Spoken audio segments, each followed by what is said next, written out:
జై బాబా అండి. మానవ జన్మ ఎంత ఉన్నతమైనదో, గమ్యం చేరేందుకు దానిని ఎలా వినియోగించాలో బాబా తెలిపిన సంగతి ఈరోజు మనం తెలుసుకుందాం అండి కొంచెం క్లుప్తంగా. బాబా అంటారు, ఆధ్యాత్మిక జీవనం గురించి ముందు చెప్తారు బాబా. అసలు ఆధ్యాత్మిక జీవనం అంటే తెలిస్తే, ఆ తర్వాత మానవ జన్మ ఎంత ఉత్కృష్టమైనదో, దాన్ని ఎలా జీవించాలో బాబా చెప్పిన విషయం. అంటే ఒక వ్యక్తి సాధారణమైన ఈ ప్రాపంచిక జీవితాన్ని జీవిస్తూ పరిపూర్ణంగా భగవంతుని స్మరిస్తూ చేతలలో నిజాయితీగా ఉంటూ ఎవరినీ అసంతృప్తికి గురి చేయకుండా ఇతరుల సుఖ సంతోషాలకు కారణమవుతూ తుచ్చమైన స్వార్థపూరిత కోరికలకు కామవాంఛలకు తలొగ్గకుండా జీవనాన్ని సాగించడం. అట్టి జీవన విధానం వ్యక్తిని భగవద్ అనుభవ మార్గానికి నడిపించగలదు అంటున్నారు బాబా. కానీ దైవీ మానవుని పట్ల సంపూర్ణ విధేయత సాధకుడిని నేరుగా భగవంతుని చెంతకు తీసుకుని పోతుంది అని కూడా బాబా చెప్తున్నారు. అంటే బాబా ఏం చెప్తున్నారు అంటే, ఒక ఆత్మ భగవంతుని వైపు చేసే ప్రయాణంలో మానవ రూపం పొందగానే ఈ గమ్యానికి అతి చేరువుగా వచ్చేసినట్లే అంటున్నారు. మనకి తెలుసు కదా పరిణామక్రమం. అంటే మానవ జన్మ వృధా చెయ్యకుండా ఈ లక్ష్యం పట్ల, గమ్యం పట్ల జ్ఞానాన్ని పొంది భగవంతుని ఎడల ప్రేమ కలిగి ఉంటే భగవద్ అనుభవం పొందగలరు అంటున్నారు. మనకి ఒక అద్భుతమైన పాట కూడా ఉంది. సోదరులు పెద్దలు బాబ్జీ గారు రాశారు. జన్మకిదే సద్బాట, కైవల్యముందే బాట, మోక్షారంభం మానవ జన్మ, చెయ్యకుమా వృధా అని పాడుతున్నాం. అంటే జన్మని సద్వినియోగపరుచుకోవడం తెలుసుకోమంటున్నారు బాబా కూడా. అసలు ఎందుకు వచ్చాం, నేనెవరు, ఎక్కడికి వెళతాం, ఇది తెలుసుకోవాలని చెప్తున్నారు. అంటే ప్రతి అవతారంలో కూడా అండి భగవంతుడు చెప్పే విధి విధానాలు వేరు గాని చెప్పేది ఒకటే. నువ్వు భగవంతుడివే, భగవంతుని ప్రేమించు, ధర్మంగా ఉండు, నిజాయితీగా ఉండు, సత్యం పలుకు, ఇలా చెప్పి ఆ దేశ కాలమాన పరిస్థితులు మర్చి చెప్పుకుంటూ వచ్చాడు. కానీ మనకి అది అంత అవగతం కాలేదు. కానీ ఈ అవతారంలో బాబా సూచించి ఆచరించి ఒక మానవుడు ఎలా జీవిత గమ్యాన్ని దరిచేరగలడు అని ఆయనే సూచించి ఆచరించి చేసిన విధానాలు, సందేశాలు, అంతేకాకుండా ప్రభు ఇచ్చిన ప్రార్థనలు చూస్తే మనకి పర్వదిగారి ప్రార్థనలో ఒక అద్భుతమైన భగవంతుని నీడలో నువ్వు ఉన్నావు, దేనికి కంగారు పడుకొని ఒక ధైర్యాన్ని ఇస్తుంది పర్వదిగారి ప్రార్థన. అందులో అంతా ఆయన లక్షణాలు, గుణగణాలు. అంటే మనకి లలిత సహస్రనామం, వెంకటేశ్వర ఏది చూసుకున్నా కూడా అండి భగవంతుని గుణాలే ఉంటాయి. మనకు అవగతం కాక అది ఒక కర్మకాండ కింద పెట్టేసుకున్నాం పూజా విధానాన్ని. కానీ బాబా ఏం చెప్తున్నారు పరవర్ధికారులో చాలా స్పష్టంగా, భగవంతుని యొక్క లక్షణాలు అన్నారు. అందుకే అది యూనివర్సల్ ప్రేయర్ అయింది. అంటే నువ్వు ఆ ప్రార్థన చేస్తున్నప్పుడు నీకు ఎంతో ధైర్యాన్ని ఇస్తుంది, కంగారు పడనివ్వదు. అంటే భగవంతుడు అంతటా నిండి ఉన్నాడు, సర్వాంతర్యామి ఉన్నాడు, హృదయ నివాసి ఉన్నాడని మనకి తెలియపరుస్తూ ఉంటుంది పరవర్ధిగారి ప్రార్థన. దానివల్ల ఏమవుతుందండి, ఎంత తండ్రి అండలో నేనుండగా నేను ఎందుకో కంగారు పడాలి. ఇక పశ్చాత్తాప ప్రార్థన ఏంటి, మనం మానవ జన్మ వృధా చేసుకోవద్దని ఇచ్చింది పశ్చాత్తాప ప్రార్థన. అంటే చేసిన ప్రతి పని కూడా మనకి సంస్కార బంధనం అయిపోతుంది. అందుకని చేసిన తప్పుగా గుర్తించి మళ్ళీ చేయకుండా ఉండడం కోసం పశ్చాత్తాప ప్రార్థన. దానివల్ల ఏమవుతుంది, సంస్కార రాహిత్యం జరుగుతుంది, మన జీవిత గమ్యాన్ని త్వరితగతం చేస్తుంది పశ్చాత్తాప ప్రార్థన. ఇక మండలీ ప్రార్థన అధికాధికంగా ఎందుకు అన్నిసార్లు అధికాధికం అన్నారు అంటే, ఈ అధికాధికమైన ప్రేమ ఏం చేస్తుంది మన్ని, భగవంతుడు మన జీవితంలో ఏవిచ్చినా శాశ్వతం కాదు, భగవంతుడు ఒక్కడే సత్యం అని తెలియపరుస్తూ ఉంటుంది అధికాధికమైన ప్రేమ. అందువల్ల ఏం జరిగినా ఒక కష్టం సుఖం ఏదైనా కూడా మనం రియాక్ట్ అవ్వం, ఇన్వాల్వ్ అవ్వం, దానిలో అతుక్కుపోవం. అంటే తామరాకు మీద నీటి బొట్టులా ఉండేలా చేస్తుంది ఈ అధికాధికమైన ప్రేమ. కాబట్టి బాబా ఏం చెప్తున్నారు అంటే, ఈ 3 ప్రార్థన వల్ల అంత అర్థం ఉందండి. బాబా చెప్పేశారు చాలా మటుకు ఈ మానవ జన్మ వృధా చేసుకోవద్దని. ఆఖరికి రోజు చేసే ప్రార్థనలో కూడా బాబా చెప్పారు. అసలు ఈ ఆధ్యాత్మిక జీవనం అంటే బాబా అంటున్నారు, భూమి మీద ఉన్న జీవులన్నిటికీ పుట్టడం అనేది సర్వసాధారణం అని చెప్తున్నారు. ఏమాత్రం ప్రాముఖ్యత లేని జన్మను పొంది స్వయం సంకల్పం లేని బ్రతుకు బతికి మరణాన్ని పొందే ఇతర జీవుల వలె కాకుండా మానవునిగా జన్మించడం ఎంతో విశిష్టమైనది అంటున్నారు. ఎందుకంటే మానవుడు శ్రద్ధగా, మెలకువతో జీవిస్తే చైతన్య పరిణామ పురోగమనంలో ఈ జన్మయే తుది జన్మ కాగలదు అంటున్నారు బాబా. మానవ జన్మ పొందినప్పటి నుండి జీవుడు ఒక సజీవ యంత్రంలా కాకుండా తన జీవిత గమ్యాన్ని తానే నిర్దేశించుకుని జీవితాన్ని తన ఇచ్ఛానుసారం మలుచుకోగల విధాత అవుతాడు. ఇరిచి కూడా చెప్తారు. నువ్వు కనుక బాబా చెప్పినట్లుగా నడుచుకుంటే నెక్స్ట్ బర్త్ ఎలా రాయను అని నీ భుజం తట్టి మరీ అడుగుతాటండి భగవంతుడు. అలా నీ జీవితాన్ని మలుచుకోవాలి అని ఇరిచి చెప్తూ ఉంటారు. అంటే ఇక్కడ ఈ బాబా కూడా ఏమంటున్నారు?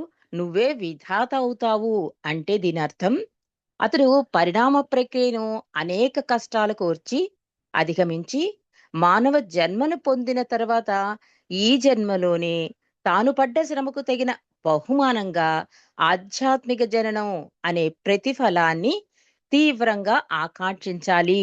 అందుకే మానవ జన్మ పెద్దలు కూడా ఉంటారు, ఉత్కృష్టమైనది మానవ జన్మ, ఉత్కృష్టమైనది, ఇంతకన్నా ఏ జన్మ లేదు. దేవతలు కూడా టండి మళ్ళీ భగవంతుడి సాక్షాత్కారం, భగవంతుడిని చూడాలన్నా కూడా మళ్ళీ మానవులుగా పుట్టి ఆ భగవంతునితో ఐక్యమవడానికి తపన చెందుతారట దేవతలు కూడా. అంటే ఆంధ్ర పర్యటనలో గాని, బాబా ఇచ్చిన హమీర్పూర్ పర్యటనలో గాని, సహవాసులు గాని, అసలు తండ్రి భూమిపై ఉన్నన్నాళ్ళు కూడా దేవతలందరూ అసూయ పడేంత అద్భుత అవతారం మన మెహర్ అవతారం. ఎంత దగ్గిరితనం చేసుకున్నాడు తండ్రి మనల్ని.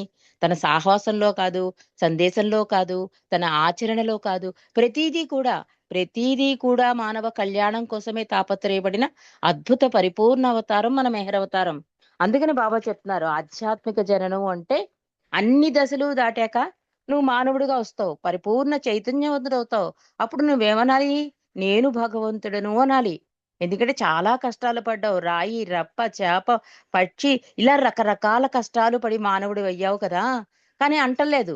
అలా అనని మానవుల కోసమే ప్రతిసారి భగవంతుడు అవతారుడిగా కిందకి దిగి వచ్చి భగవంతుని దశ తిప్పుతాడండి. అంతేగాని మన కోరికల చిట్టాని తీర్చడానికి, మహిమలు చేయడానికి ఎప్పుడూ ఏ భగవంతుడు అవతారుడిగా వచ్చినప్పుడు ఎప్పుడూ చేయలేదు అలాగా. ఎప్పుడూ చేయలేదు. బాబా కూడా అదే అంటారు. బాబా ఇది వీళ్ళ వల్ల ఈ పలానా చోట ఒక అమ్మాయి చనిపోతే బతికింది. నీ నామం చేస్తే అంటే నీ విశ్వాసమే నడిపిస్తుంది అంటారు బాబా. కాబట్టి ఆధ్యాత్మిక జననం అనే ప్రతిఫలాన్ని పొందాలని తీవ్రంగా ఆకాంక్షించాలి. అంతేగాని రాబోయే జన్మలో ఆ ఫలాన్ని పొందగలను అనే విషయంలో రాజీ పడి ఆగిపోకూడదు. ఈ జన్మ ఇలా కానిచ్చేసి నెక్స్ట్ జన్మ చూద్దాంలే అనుకోకూడదు అంటున్నారు బాబా. నేను ఎక్కడి నుండి వచ్చాను, ఎక్కడికి వెడుతున్నాను అనే ప్రశ్నలకు సమాధానం కోసం తనలో తాను ఏ మానవుడు తీవ్రంగా మదన పడడం మొదలు పెడతాడో అప్పుడు ఆ మానవుడు నిశ్చయంగా ఆధ్యాత్మిక జననం పొందినట్లు చెప్పవచ్చు. అంటే మన అదృష్ట భాగ్యం అండి. భగవంతుడే మనల్ని ప్రేమించి ఈ ఆన్లైన్ స్కైపుల ద్వారా కొన్ని గంటలు ఆయనతో గడిపే భాగ్యం కలిగిస్తున్నాడు. అది పాటో మాటో ఏదైనా సరే, ఒక ఆర్గనైజేషనో షెడ్యూల్ వేయడమో ఏదో ఒకటి బాబాతో లింకప్ అవుతున్నాం మనం ప్రేమికులందరం. దానిని సద్వినియోగం చేసుకోమంటున్నాడు తండ్రి.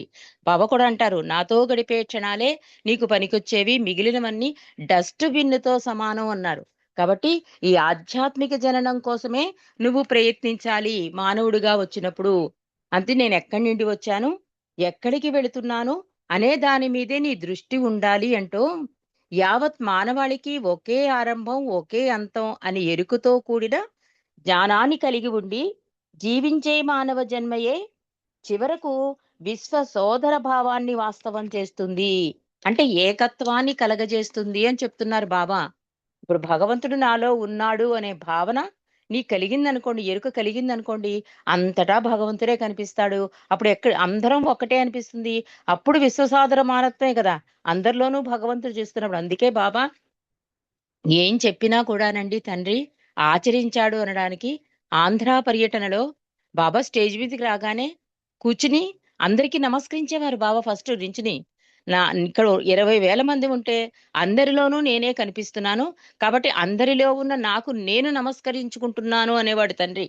అంటే ఎంత అద్భుత మెహర్ అవతారం. అంటే ఇలా చేస్తే, ఇలా ఉంటే ఇంత ఈజీ అవుతుంది భగవంతుని దరి చేరడం అని చెప్పి హౌ టు లవ్ గాడ్ అని, మై విష్ అని, 7 రియాలిటీస్ అని ఇవన్నీ కూడా సందేశం కింద చదివేసుకోవడం కాకుండా ఆ లోతుల్లోకి వెళితే ప్రతి ఆత్మ గమ్యం చేరడం కోసమే ఇవన్నీ బాబా సూచించి ఆచరించిన ఈ సందేశాలోని మనకి అవగతమవుతుందండి. ఒకసారి బాబా ఎవరిని అడుగుతారు అంటే రంజుని కాబోసు నీవు మనిషివా జంతువా అని అడుగుతారు. సాధారణంగా మనం ఏమనుకుంటాం, రంజు చెప్తాడు నేను మనిషినే బాబా అంటే, బాబా అంటున్నారు మానవ జన్మ దాని లక్షణాల గురించి వివరించారట. అసలు మానవ జన్మ లక్షణాలు ఎలా ఉంటాయో తెలుసా? ఆత్మ పరిణామ క్రమంలో మానవ జన్మ కడపడిది. అంటే ఇంకది పరమాత్మలో కలవడానికే రెడీ అయిపోయింది. 100% పూర్తి చైతన్య మానవుడిగా మిగిలినవన్నీ కూడా సగం సగం అభివృద్ధి చెందుకుంటూ వచ్చావు. పరమాత్మ నుండి విడివైన ఆత్మ ప్రతి స్టేజ్‌లోనూ సగం సగం చైతన్యాన్ని వృద్ధి చేసుకుంటూ వచ్చి ఆఖరికి 100% మానవుడైంది. కాబట్టి ఆత్మ పరిణామ క్రమంలో మానవ జన్మ కడపటిది అంటున్నారు. ఉన్నతమైనది అని కూడా చెప్తున్నారు.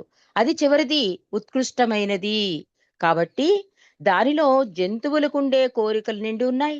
తినడం, తాగడం, విరోధం పెట్టుకోవడం, ద్వేషించడం, కోపం, కామం మొదలగు అధమ లక్షణాలు మానవునిలో ఉన్నాయి. ఈ సృష్టి గుండా ఆ ఆత్మ పరిణామం చెంది మానవ రూపం దాల్చడమే ఈ అధమ లక్షణాలకు కారణం. అంటే సంస్కారాల మూటను మోసుకొచ్చాం మనం కదా. ఈ పరిణామ దశలో జంతువులో ఉండే లోపాలు, దోషాలు మానవ రూపానికి అంటుకున్నాయి అంటారు కదా మన పెద్దలు. వాడు గాడిదలా చాకిరీ చేస్తాడండి, ఏంటా కోతి చేష్టలు, వీడికి కుక్కలా విశ్వాసం ఉందండి. చూడండి, ప్రతిదీ జంతువుతో పోలుస్తూ ఉంటారు మనలో ఉన్న లక్షణాలని. అంటే కూడా తెచ్చుకున్నాం వాటిని. ఈ లోపాలు, దోషాలు ఉన్నట్లు కనిపిస్తూ ఉన్నప్పటికీ మానవుడు తనలో కొన్ని దేవతా లక్షణాలు కూడా కలిగి ఉన్నాడు అంటున్నారు బాబా. అవేంటంటే కోరికల నుండి తనను తాను విడిపించుకోగలగడం, ఇది దేవతా లక్షణం. మరియు జాలి, దయ, కరుణ, ప్రేమ లాంటి లక్షణాలు కలిగి ఉండడం, ఇవన్నీ కూడా దేవతా లక్షణాలు. అంటే ఈ లక్షణాలు ఉన్నాయో మనం గుర్తిస్తున్నాం. కానీ మనం అంటాం కదా, భగవంతుడిలా వచ్చి రక్షించాడండి, భగవంతుడయ్యాడండి అతను అంటారు కదా. అవి మాట దేవతా లక్షణాలు. ఆ లక్షణాలు ఏంటి మనకు అర్థం అవ్వాలంటే బాబా చెప్తున్నారు, కోరికల నుండి తనను తాను, అంటే ఎప్పుడూ కూడా నా కంఫర్టు, నా సౌకర్యం, నా పిల్లల మనవలు తరతరాలు తరగంత ఆస్తి, ఇలా నేను, నాదితో పోకుండా. అందుకే పూర్వం పెద్దలండి, ఇలా చెప్పుకుంటూ వెళ్ళిపోతే చాలా టైం అయిపోయేలా ఉంది. పూర్వ పెద్దలు ఇంట్లో ఏదైనా పంట పండిందనుకోండి, ఒక అరటి చెట్టే పండిందనుకోండి, వాళ్ళకి కుటుంబానికి ఎంత కావాలో ఉంచుకుని మిగిలినంతా పంచేసేవారు. అంటే తృప్తి అనేది ఉండేది పూర్వజన్మలో. ఇప్పుడు అలా కాదు. ఎంత ఇచ్చినా తృప్తి ఉండటం లేదు. అందుకని బాబా అంటున్నారు, కోరికల నుండి తనను తాను విడిపించుకోగలగడం, అది కూడా దేవతా లక్షణం. ఇక జాలి, దయ, కరుణ, ప్రేమ ఇలాంటి లక్షణాలు కలిగి ఉండడం కూడా దేవతా లక్షణాలు అంటున్నారు. సాధారణ మానవుడు సగం అధమ గుణాలతో నిండి ఉంటే, మరొక సగం ఉన్నతమైన దేవతా లక్షణాలతో నిండి ఉన్నాడు. అంటే పూర్తిగా ఆ లక్షణాలే కాదు, దేవతా లక్షణాలు కూడా కలిగి ఉన్నాడు అని చెప్తున్నారు. భగవద్ అనుభవానికి ముందు ఈ 2 రకాల లక్షణాలు అంతం కావలసిందే. అంటే జంతు లక్షణాలే కాదు, దేవతా లక్షణాలు కూడా రెండూ వెళ్ళిపోవాలి. అంటే బ్యాలెన్స్ షీట్ మనకు గుర్తుండాలి. డెబిట్, క్రెడిట్ బ్యాలెన్స్ అయితేనే మనకి బ్యాలెన్స్ షీట్ అంటారు కదా. అలాగా ఇక్కడ 2 లక్షణాలు అంతం కావలసిందే అంటున్నారు. అయితే అధమ గుణాలు ముందుగా అంతరించాలి. నీచ లక్షణాలు మాయమవగానే మానవుడు తనలో ఉన్న దేవతా లక్షణాలను పెంపొందించుకోగలుగుతాడు. చివరికి ఈ దేవతా లక్షణాలు కూడా అంతరించగా అతడు భగవంతునిలో ఐక్యమవుతాడు అంటున్నారు. కాబట్టి మానవ రూపంలో జన్మించిన మానవుడు అధమ లక్షణాలతోనే ఉండిపోకుండా జంతువుల నుండి సంక్రమించిన లక్షణాలను రూపుమాపుకొని దేవతా లక్షణాలను పెంపొందించుకోగలిగినప్పుడు అదే అసలైన మానవ జన్మ అవుతుంది. కానీ అది పరిపూర్ణ స్థితి కాదు. మానవుడు తనలో ఉన్న దేవతా లక్షణాలను ఉన్నత స్థితికి వృద్ధి చేసుకున్నప్పటికీ పరిపూర్ణత సిద్ధించదు. భగవంతుని ఎడల ప్రేమ, ఆయనతో ఐక్యం కావాలనే తపనను మానవుడు పెంపొందించుకోగలడు. ఒక్క మానవ రూపంలోనే ఆత్మ దైవం పట్ల ప్రేమను కలిగి ఉండి భగవద్ అనుభవాన్ని పొందగలడు. రూపం లేకుండా ఇది సాధ్యం కాదు. అందుకే దేవతలు కూడా భగవద్ అనుభవం పొందాలంటే మానవ జన్మ ఎత్తి తీరవలసిందే అంటున్నారు బాబా. బాబా ఇంకా ఇలా చెప్తున్నారు. ఆత్మ భగవంతుని వైపు చేసే ప్రయాణంలో మానవ రూపం పొందగానే గమ్యానికి అతి చేరువుగా వచ్చేసినట్లే.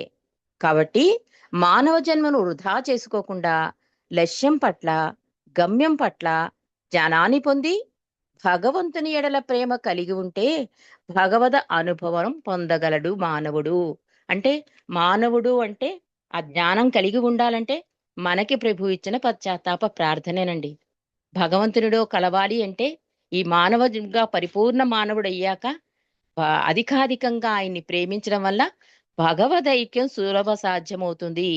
అంటే అధికాధికం ప్రేమించడం అంటే మనలో ఉన్న బలహీనతలన్నీ పోయి ఇంక దేన్ని సీరియస్ గా తీసుకోకుండా, అంటే చిన్న చిన్న విషయాలకే మనం సీరియస్ గా తీసుకుంటాం గనక దాన్ని కూడా తీసుకోకుండా బాబా ఒక్కడే సత్యం, భగవంతుడు ఒక్కడే నిత్యం అనుకుని ఆ జీవితాన్ని ముందుకు తీసుకెళ్తే భగవద్ అనుభవం సుసాధ్యమవుతుంది అని చెప్తున్నారు. కాబట్టి బాబాకు పరిపూర్ణ విధేయత చూపడం అంటే ఇక్కడ రాస్తున్నారు, ఆయనను సంతోషపెట్టే విధంగా జీవించడం. బాబాని సంతోషపెడితే ఏమవుతుంది? ఆయనకేం లాభం కాదండి. మన జీవిత గమ్యం త్వరితగతం అవుతుంది.